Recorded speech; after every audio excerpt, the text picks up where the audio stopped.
Estão até agora falando disso na internet, uma polêmica muito grande. Algumas pessoas estão revoltadas com uma situação muito revoltante. Aí você deve imaginar, se estão indignados, deve ser com coisa pesada, tipo rombo no INSS. Não.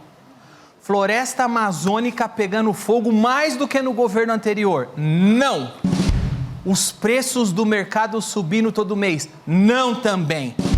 Político viajando de primeira classe com dinheiro público enquanto a gente está ganhando uma miséria. Não também, não é isso. Isso não. Algumas pessoas ficaram extremamente irritadas com a foto de uma criança usando uma bolsa. Isso é grave. Isso é grave.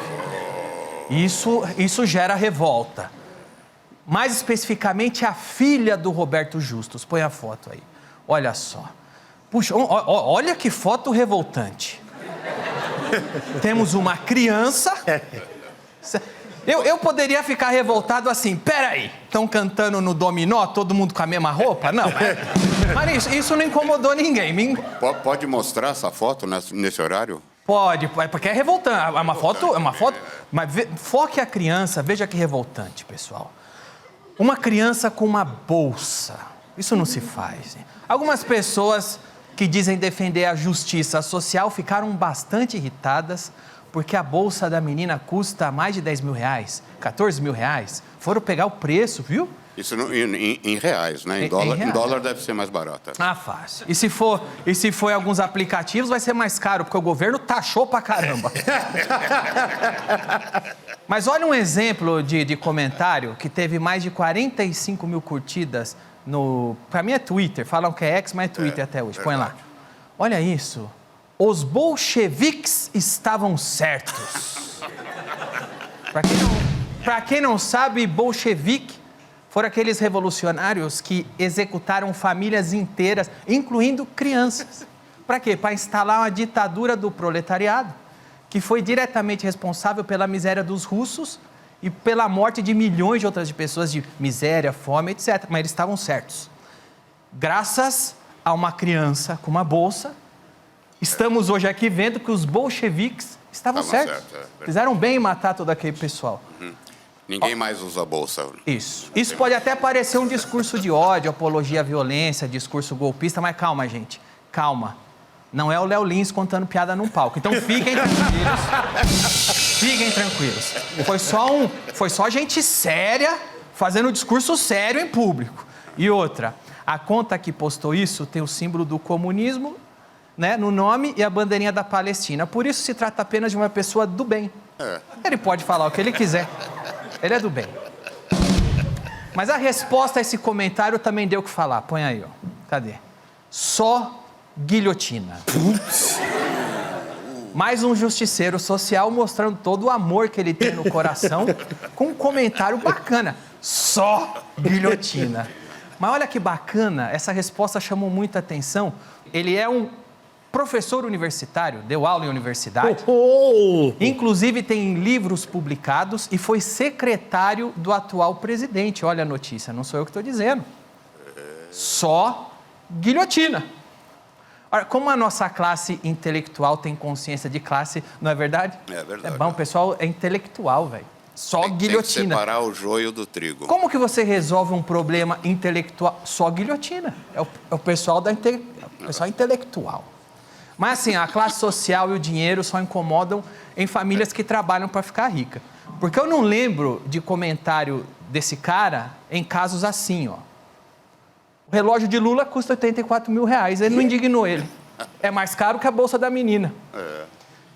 Criticada na web, Erika Hilton posa com bolsa de 27.420. Não incomodou. Janja vai às compras, fecha a loja e gasta 30 mil em 5 peças. Esses 3 valores aí é muito maior do que a bolsa da menina, com uma diferença. A bolsa da menina foi comprada com dinheiro privado do pai dela e esses gastos foram feitos com o seu dinheiro. Ó, tem gente na internet comentando sobre isso, arrumaram uma solução, olha aí. Pronto, Agora ninguém mais reclama. Agora ninguém mais reclama, tá tudo certo. Não gera mais... Agora, sem guilhotina. Sem guilhotina. Sem guilhotina. Problema resolvido. O amor venceu. O amor venceu. Quando é a turma do amor, a diferença de poder aquisitivo parece não incomodar tanto, não é verdade? Agora, sobre o professor intelectual que falou sobre guilhotina, parece que ele já voltou atrás. Porque olha o que ele escreveu aí. Olha, foi uma simples metáfora. Que machão! Não é curioso que o cara que fala em guilhotina, a primeira coisa que faz é livrar o próprio pescoço? Esse é os machão da revolução. É guilhotina pros outros, quando a corda aperta um pouquinho, porque as pessoas falaram, você é idiota? Não, isso é uma metáfora. Por favor, não me enforquem. Simples metáfora? Que metáfora, meu irmão? Você quis dizer que a menina precisa aparar a franja? Mas aí ele fez uma carta dizendo que se referia à Revolução Francesa. Então, tudo bem, porque afinal, a Revolução Francesa é um dos eventos mais reverenciados pela turma da esquerda do bem, que prometeu igualdade, liberdade e fraternidade e que, para isso, guilhotinou milhares de pessoas. Levou o caos à França e terminou com Napoleão assumindo o poder como ditador. Tudo bem. Mas, pelo menos, foi em nome da igualdade. E esse professor só quis fazer uma inocente metáfora. Acontece. Apesar que, nesse outro comentário aqui, eu acho que não foi metáfora, não. Só guilhotina. E não é metáfora. Veja só, é um professor universitário que ensina pessoas. Você que teve aula com ele, você acredita nas coisas que esse cara fala? Porque uma hora é metáfora, outra hora não é metáfora. Como é que você acredita num cara tão dúbio desse? Esse é o tipo de gente que ensina todo mundo aqui. Agora, nessa aqui, ele deixou claro não se tratar de uma metáfora, né? Qual será a figura de linguagem ali? Hipérbole, analogia, covardia ou cinismo? Fica com vocês. Agora, esse é o retrato da turma da empatia e da justiça social. Quando é um humorista fazendo piada num palco, com um claro intuito de fazer as pessoas rirem, eles se revoltam. Eles levam tudo ao pé da letra, pedem prisão. Quando é a turma deles defendendo execução, guilhotina, instigando ódio, inveja, veja bem, aí é só uma metáfora. Mas metáfora depois que algumas pessoas percebem, aí é metáfora. Se não tivessem apontado ele não falava que era metáfora, não. Ele estava sustentando aquilo. Pode crer. Agora, com o intuito de gerar consciência de classe, pode, né?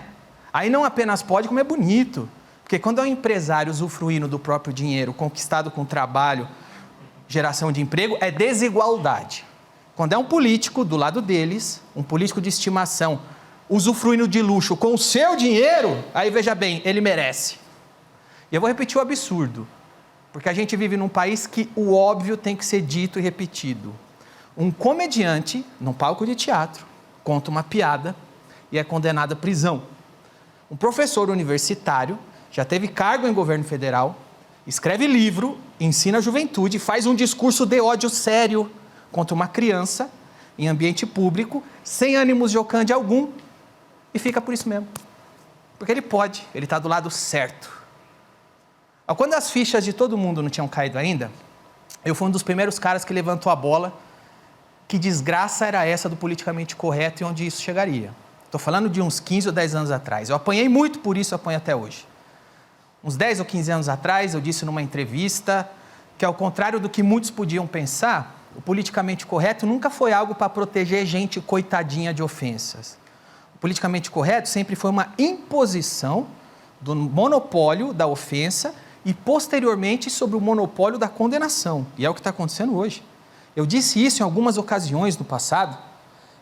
Eu sempre disse que nunca foi sobre o que não se pode dizer, e sim sobre quem não pode dizer. Hoje, mais de uma década depois que eu disse essas coisas, eu estou vendo muita gente repetindo essa mesma frase minha por aí.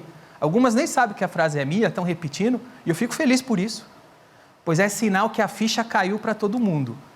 Finalmente, está claro que quando um imbecil autoritário desses aparece em público, sendo idiota desse tipo, Esse sim, destilando ódio e inveja, as pessoas comuns não engolem mais essa historinha que trata-se de justiça social ou algo nobre.